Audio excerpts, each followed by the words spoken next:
Biar mudah, kalau kita pakai nama. Para pengusaha muda di Sumatera Selatan didorong untuk menjadi barometer pertumbuhan ekonomi daerah dalam menciptakan usaha dan lapangan pekerjaan.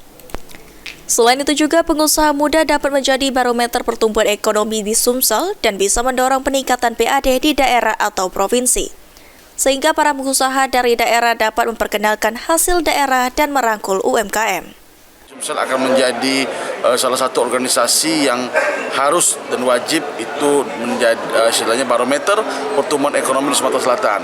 Paling tidak tadi advokasi pemerintah mungkin sebagai master plan juga HIPMI bisa memberikan masukan sehingga bisa mendorong peningkatan, paling tidak bisa menambah PAD di suatu daerah, provinsi, kabupaten maupun kota, dan pengusaha-pengusaha daerah itu bisa memanfaatkan hasil. Selain itu juga anak-anak muda atau pengusaha muda diharapkan ke depan memiliki jangkauan yang lebih luas dan mencetak 1.000 pengusaha baru di Sumsel.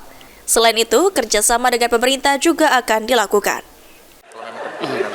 Yang pertama yang dilakukan adalah rebranding HIPMI. Seperti saya sampaikan, kita akan buat citra HIPMI itu lebih fresh supaya bisa menjangkau anak-anak muda dan pengusaha-pengusaha muda di Sumatera Selatan itu lebih luas lagi. Dan kita punya juga target di HIPMI Sumatera Selatan, nanti BPC-BPC harus punya sekretariat dan juga bawa visi-misi yang BPD HIPMI Sumsel sudah sampaikan. Dan ke depan ada tambahan sama satu periode, target saya ada 1.000 anggota baru. Ilham Ayudi, PAL TV.